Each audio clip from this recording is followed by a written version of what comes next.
أعوذ بالله من الشيطان اللعين الرجيم. بسم الله الرحمن الرحيم. الحمد لله رب العالمين، ثم الصلاة والسلام على أشرف الأنبياء والمرسلين، سيدي وحبيبي ونور قلبي، طب القلوب ودوائها وعافية الأبدان وشفائها ونور الأبصار وضيائها، أبي القاسم محمد. اللهم صل على محمد وآل محمد وعلى أهل بيته الطيبين الطاهرين المعصومين الهاديين المهديين، الذين أذهب الله عنهم الرجس وطهرهم تطهيرا. اللهم صل على محمد وآل محمد. قال الله سبحانه وتعالى في محكم تنزيله: أعوذ بالله من الشيطان الرجيم. بسم الله الرحمن الرحيم. ولا تركنوا إلى الذين ظلموا فتمسكم النار وما لكم من دون الله من أولياء ثم لا تنصرون. صدق الله العلي العظيم. اللهم صل على محمد وآل محمد. عباد الله، أوصيكم ونفسي بتقوى الله. My dear brothers and sisters, Assalamu alaikum wa rahmatullahi ta'ala wa barakatuh. We praise Allah subhanahu wa ta'ala for all His blessings, and we praise Allah subhanahu wa ta'ala because He is the one who deserves all the praise for all what He has done and continue to do today and tomorrow and every day. Ya Allah, thank you for all of those blessings, which if we are to count them, they are countless. And we send our respect and salutation to our leader, our prophet, our example, the Prophet sallallahu alayhi wa alihi wa sallam. Allahumma salli ala. May the blessing and peace of Allah be upon him and his household, his progeny, his family, the successors of the Prophet. Peace and blessing of Allah be upon all of them, Ya Rabb. My dear brothers and sisters, another day to remind one another about Allah, about the rules and regulation of Allah. Let each and every one of us be God conscious. And everything we do, from words to actions, from actions to anything else that we do in this life, let it be known that every movement you take, every action you do is recorded and will be presented to you Yawm al-Qiyamah, where Quran was very clear: فَمَنْ يَعْمَلْ مِثْقَالَ ذَرَّةٍ خَيْرًا يَرَى وَمَنْ يَعْمَلْ مِثْقَالَ ذَرَّةٍ شَرًّا يَرَى.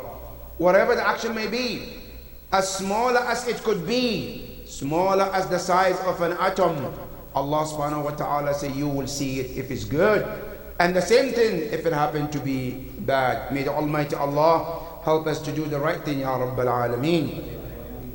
My dear brothers and sisters, our khutbah today will be a very short, because as you know, there is a protest in DC, a mall, where Muslims are performing Jummah there, and then right after that they will be marching a protest against the injustice that is happening in Gaza.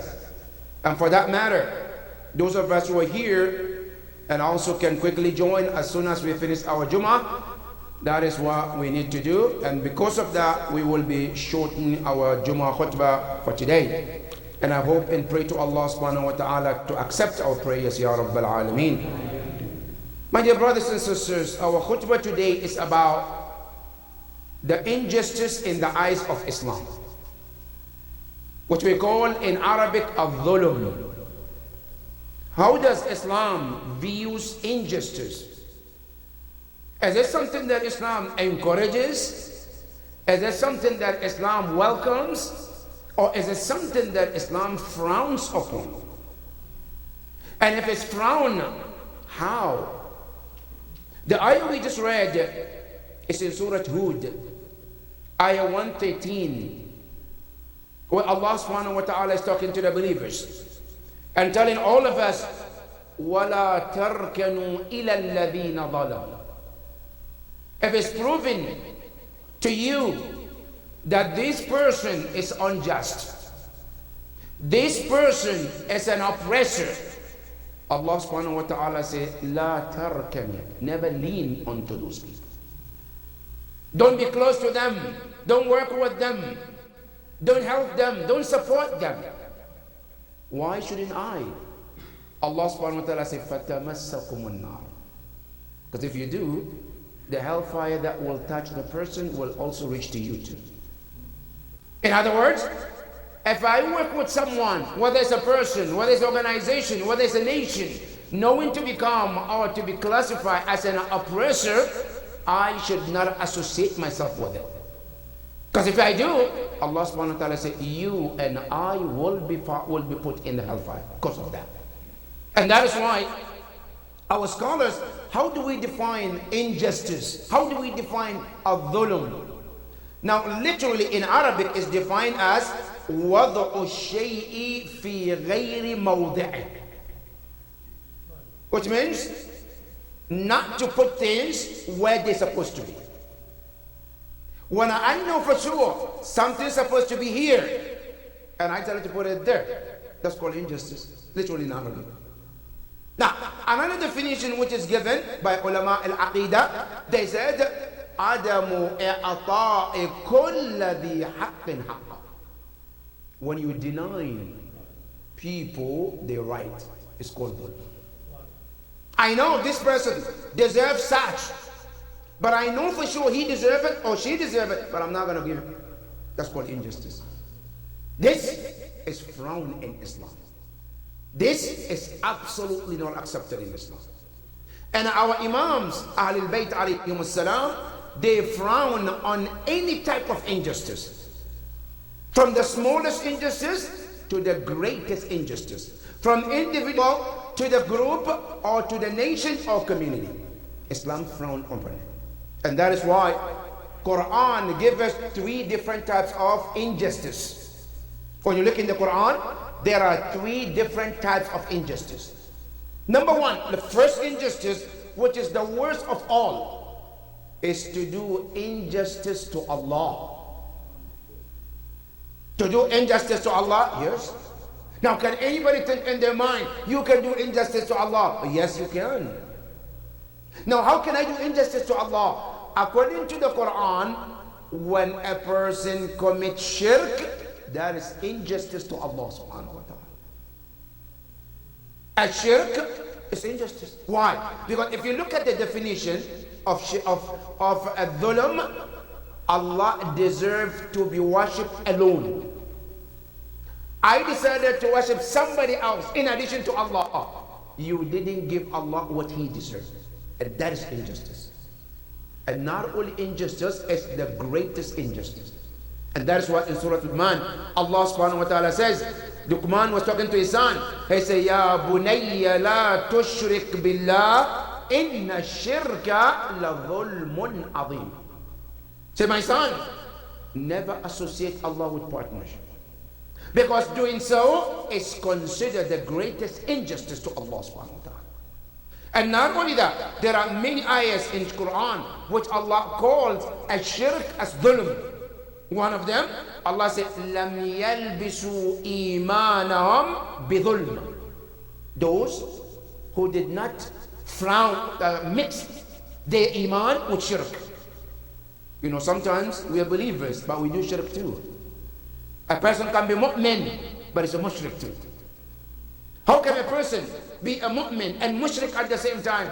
A person can be mu'min and mushrik when he started to do things by riyah. A riyah is a shirk too. Now, this riyah is a shirk. So a person can be, I believe in Allah, but the moment I do shirk, also I do riyah, it's another form of shirk. That's why the ayah says, وَلَمْ يَلْبَسُوا إِيمَانَهُمْ بِظُلْمٍ, which means they didn't combine their iman with shirk, which is dhulm. Allah subhanahu wa ta'ala called shirk al-dhulm. One of the dhulm is shirk with Allah subhanahu wa ta'ala. And that kind of shirk is condemned in the Quran. Allah subhanahu wa ta'ala says, Ala la'natullahi ala al-zalimin. Allah said, may the curse of Allah be upon all those zalimin. And zalim here, according to the ulama al-lugha, they say, al-mushrikeen. Those who realize Allah is supposed to be worshipped alone, but they still wanted to worship something in addition to Allah subhanahu wa ta'ala. So that is the first dhulm in Islam and in Quran. The second one is called dhulmun nafs. Dhulmun nafs means what? When a person does injustice to themselves. Now how can a person do injustice to himself? Can any person in their right mind look at themselves and do dhulm to themselves? Yes. How so? In Quran, in Islam, when a person commits sin, they're doing injustice to themselves. A sin is dhulmun li nafs. Why? Because when I commit sin, at the end of the day, who's going to be punished in the hellfire? This body. Who's going to taste the hellfire? This skin. So the dhulm is now done to myself. And that is why when Adam alayhi salam left the heaven after they ate the tree, Adam says, Rabbana dhalamna anfusana. Ya Allah, we have done injustice to ourselves. Now Adam didn't kill anybody, but because he did tarka ababul awla, he considered that a sin, so that is considered dhulmun nafs. And that is why in Dua Kumail, Imam Amir al-Mu'mineen Salamullahi alayhi,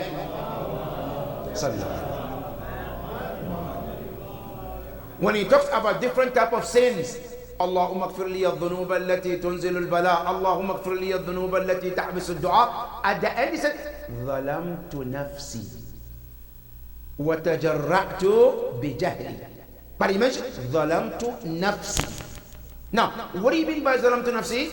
By the sins that I committed, because I have to pay the price myself. And that is considered what? A dhulm itself. That is number two. Number three is called dhulmul ghayr. To do injustice to others. And others here can be what? Can be human being and can be animal or another creation. That form of injustice is haram also in Islam. That in Islam, if I am to do injustice to a person, Islam says no, it's haram, it's not allowed. What about to animal? Even to animal is haram. Now you go to Imam Amirul Mu'mineen Salawatullahi wa Salamuhu alayhi. He talks about this when Imam Ali said in Najul Balagha is mentioned. He said, لو أعطيت الأقاليم السبع بما في أفلاقها أو بما تحت أفلاقها على أن أسلب جناح ذبابة ما فعلت أبدا. Imam Ali alayhi salam, he said, if I am to be given 7 continents, 7 continents, all given to me. And not only the 7 continents, everything will exist underneath. But in return, I should pull the wing of a fly. In return, he said, I would never do that. Imam Ali alayhi salam, if I will be given the entire universe, not 1, 7 continents, all yours, Amir al-Mu'mineen. Everything in there is yours. But in return, pull the wing of these innocent fly. Imam Ali said, I will never do that. I will reject this entire continent and won't exist. That is how Imam Ali is careful with them. Imam Ali alayhi salam, not only that, when it comes to the money, public treasure, Imam Ali is very careful. And when you look, his son Imam al-Hasan alayhi salam brings him food. What food?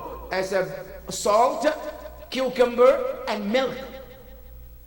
That is the food of Imam Ali. What about the bread? Imam Ali doesn't leave his bread in the house. He used to carry his own bread. Why? Because he's afraid Imam al-Hasan will put a bara on it, and he doesn't want it. So he keeps the bread very dry for himself. Allahu Akbar. He comes home. Imam al-Hasan alayhi salam had a milk, had a cucumber, has a salt. He walked and he looked at the food and he said to Imam al-Hasan, Bunayya liman hada? Who is this food for? He said, Ya Abalak, it's for you. He said, Bunayya, my son, take one of them. Ya Amir al-Mu'mineen, this is nothing. It's cucumber and milk. He said, Bunayya aturidu an yatula wuqufi bayna yadayya. Do you want me to stand before Allah longer than what is supposed to? Say, take it. Why, Ya Amir al-Mu'mineen? He said, I don't want to do injustice to any child. What child? I said, La'alla yatim. Maybe there is an orphan somewhere who is lacking food. Maybe there is a widow somewhere who doesn't have a milk, doesn't have a water. And I am sitting here enjoying this food. He said, I don't want to be that. That is Imam Ali alayhi salam. Not only that, when you go to our book, one of the book that they teach in Hausa, and it's called Aqaid al-Imamiyya. A writer or the author of the book is known as Muhammad Rida al-Mudaffar, one of the great scholars. In that book, he wrote a page that he talks about aqidatuna fi dhulmi wal jawr. What is our aqidah as a Shia Ithnai Ashari when it comes to injustice? I say our aqidah is any form of injustice is denounced. Any form. That injustice to a person, to an animal, to a generation, to a person, to a woman, or any kind is rejected in Islam. And he said, not only is rejected, it's also something we have to denounce. And if we fail to denounce, we are part of the crime too. Ya Allah, I'm not part of it. But did you denounce it? No, I didn't. He said, you're part of the crime. Now, Quran gives us the bigger picture. What is it? When we read Surah Al-Shams, at the end of it, give us the story of Prophet Salih.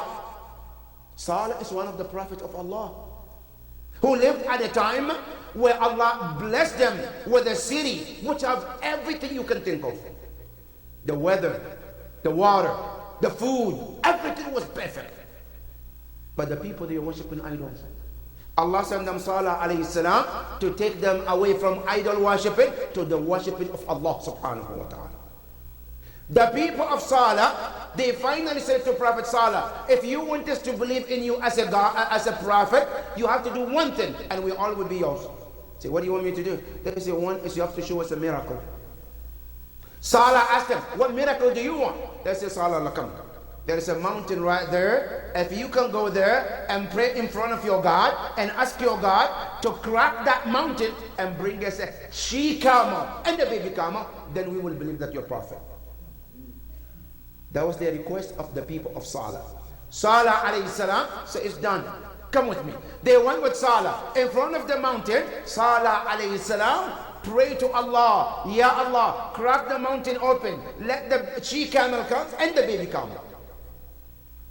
Allah subhanahu wa ta'ala said, Ya Salih, listen careful. Tell your people, Inna mursilun naqata fitnatan lahum. So they ask for camel, we will send it. But one thing you have to understand, that camel will be a test for them. Al-fitnat man a test. How is it going to be? They don't know. Now, Prophet Salih prayed, as they were looking in the mountain cracked, and surely a she-camel came out. The baby followed. Ya Qawm, the miracle is happened. What do you think? They said, Ya Salih, this looks like magic. In front of you I pray? You just saw the miracle. I said, that doesn't sound like something real. Now, whatever the case is, Allah told them, Ya Salih, tell the people, أَنَّ الْمَاءَ قِسْمَةً بَيْنَهُمْ. The city they live, the beautiful water they have, Allah said from today on, that water will be divided into two. One day for the camel and the she-camel and the baby, and the next day is for you people. It's going to be divided. Now, not only is going to be divided, but the day that the camel is supposed to drink, the milk of the camel will be, the camel will be milked, and everyone among you will benefit from that milk. Is that a deal? They say, no, that's true, we understand, we agree. The routine started. One day for the camel, and the day that the camel was supposed to drink, the camel will produce a milk which will be enough for the entire city. Then the next day, the camel wouldn't drink. The people will have the access to the water.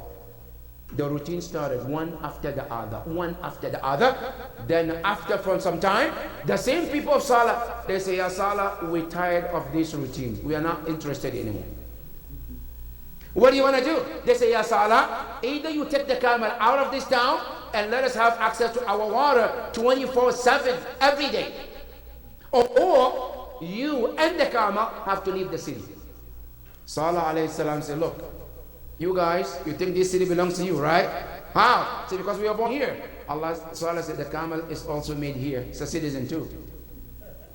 The camel is not going anywhere. You were born and raised here. The camel was found here, and you have a right to live as the camel is also have a right to live. They say to Salah, if you are not taking the camel out, there is only one choice left for us, and that is to kill the camel. Salah alayhi salam said, listen, this camel is not like any other regular camel. That camel, and he said in Surah Al-Shams, فَقَالَ لَهُمْ رَسُولُ اللَّهِ نَاقَةَ اللَّهِ.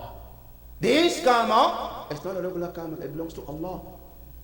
Not only belongs to Allah, وَسُقْيَاهَا, and the day is for the camel to drink. What did they do? Quran said, فَكَذَّبُوهُ. They call Salah alayhi salam, it's a liar. Yeah, Salah, forget about what you're talking about. You're a liar. What happened? فَأَقَرُوهَا. Now listen to the careful and the term in this Surah Al-Shams. فَأَقَرُوهَا.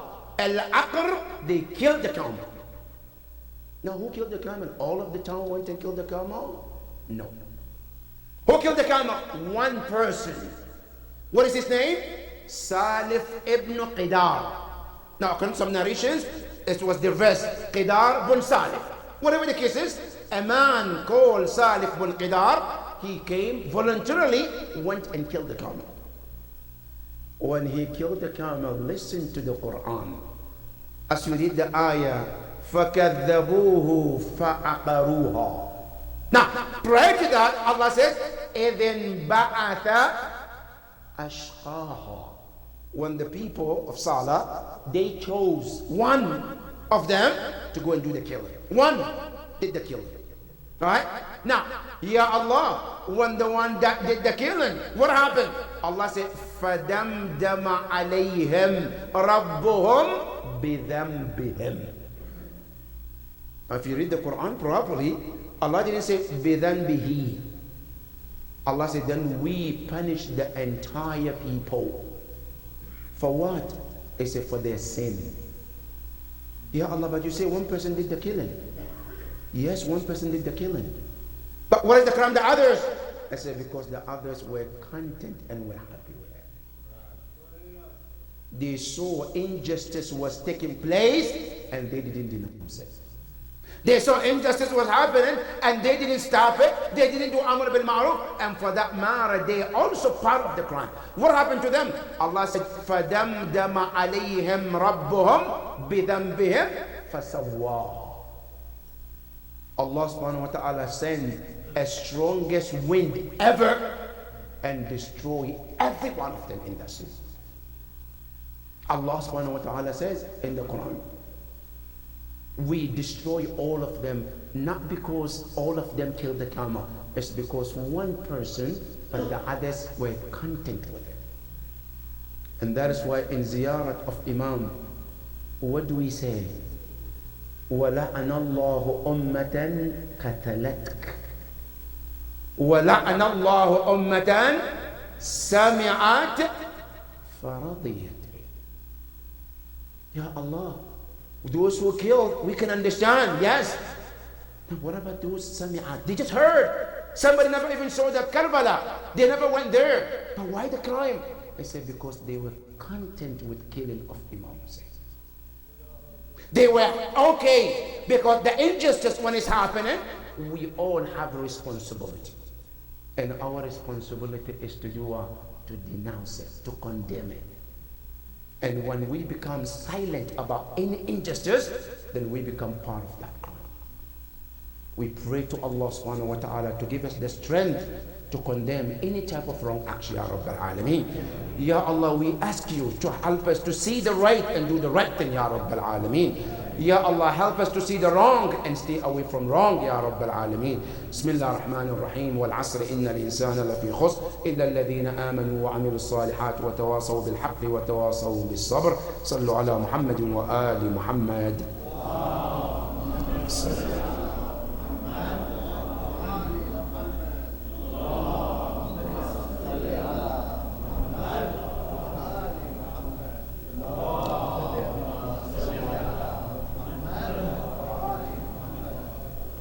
بسم الله الرحمن الرحيم الحمد لله رب العالمين والصلاة والسلام على محمد وآل محمد اللهم صل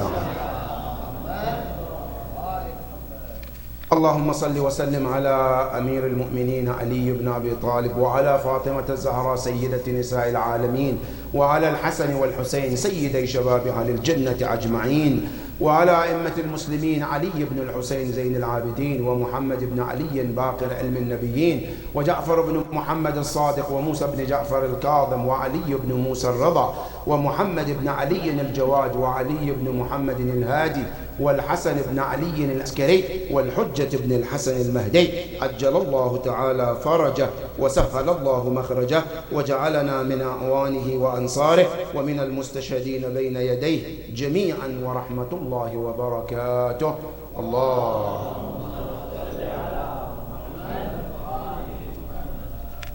My dear brothers and sisters, one of the events of this week is a very sad tragedy that took place in Chicago. Chicago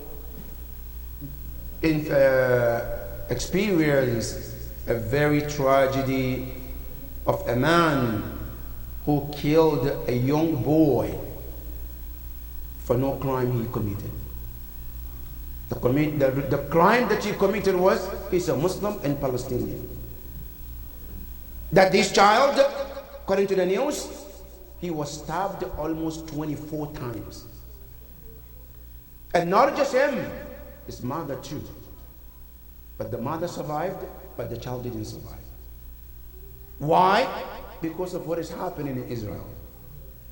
Because of what is happening in Palestine. So that child in Chicago have to pay the price.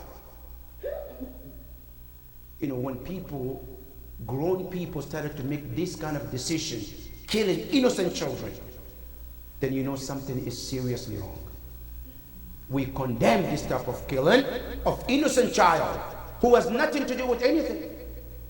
Living his life, and according to the narrations and news, this boy was a very loving child. He likes to play soccer. He was a very nice child. And for him to be killed this way, brutally, is absolutely unforgivable. Our prayers and thoughts goes to the family of this young boy. And we pray to Allah subhanahu wa ta'ala to elevate him, Ya Rabbal Alameen. And we pray to Allah subhanahu wa ta'ala to give the mother also the fastest recovery, Ya Rabbal Alameen. And Ya Allah, we ask you to protect our ummah, Ya Rabbal Alameen. And with this, I just want to tell myself and tell all of us, my dear brothers and sisters, with all what is happening, we all have to be very vigilant. Especially our sisters who wear hijab. When you go out, the world is changing. There are sick people out there who don't care about what you do and who you are. They just look up at your appearance and judge you. Like what happened to this child. So we have to be very vigilant in our neighborhood, where we go, to make sure that this type of things doesn't happen to our families. And may Allah protect all of us, Ya Rabbal Alameen. The next thing is also what is happening in Gaza. There is no reason for any human being to treat another human such. Especially when we come to bomb in a hospital. Now you tell people who are handicapped in the hospitals that you have to leave. Now go where? Somebody sick in the hospital, already handicapped in the hospital, and then you're telling them to leave because you're going to bomb them. Now go where? Where do you want them to go? Were they already sick? They already tied in a location, and now you want them to leave. To go where? And then finally you end up bombing and killing innocent children and women in that command. How can the world justify this? How can the world be quiet and watch this happen? Why? And how long this is going to continue? Our prayers and thoughts goes to the people of Gaza, Ya Rabb. We ask Allah subhanahu wa ta'ala to hasten the appearance of our Imam, Ya Rabb al-Alameen.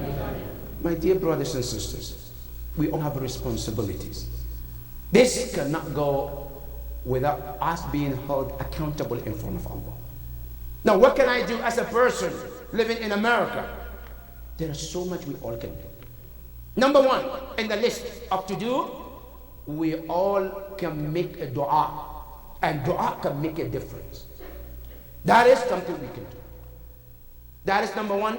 Number two, we all also can do the second thing. What is it? Was to call our officials, representatives, and let them know you and I are not in agreement of what is happening in Palestine. That's our responsibility. We all can make a call, and that call can make a difference. Now, I cannot make a change, but I can call someone I know who can make a change, whose voice can be heard. Then my job is to call and make that difference. Now, if I call, what if it doesn't happen? That's not your job. Your job is to do your part. Now, whether that will create a response or not, at least you done your job. And that is the second thing in line to do. Number three of the list to do, whenever there is a protest for injustice that is happening, for anyone, this is your job to show up. To show up and be part of that, to show the world that you are in agreement with what is happening. And I wanted the people to know, because here's the thing, brothers and sisters, it's very unfortunate when something like this happens. As we talk, people say, no, you are anti-Semitic, or you are anti-Jew. No, we're not. As a matter of fact, Jews are close to us than other people. Where Quran was very clear, قُلْ يَا أَهْلَ الْكِتَابِ تَعَالَوْا إِلَىٰ كَلِمَةٍ سَوَاءٍ بَيْنَنَا وَبَيْنَكُمْ. Allah said, call the people of book to come to the one ground that we have together. We are not against Jews. As a matter of fact, we cannot be Muslims without believing in what Jews believe in terms of the true teaching that Prophet Musa brought.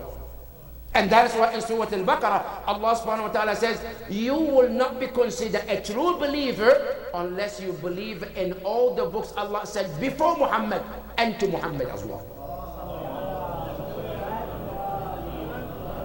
Allah subhanahu wa ta'ala said, وَالَّذِينَ يُؤْمِنُونَ بِمَا أُنزِلَ إِلَيْكَ. Those who believe on what was revealed upon you, Muhammad. وَمَا أُنزِلَ مِن قَبْلِكَ. And what was revealed before you. What was revealed before Prophet Muhammad?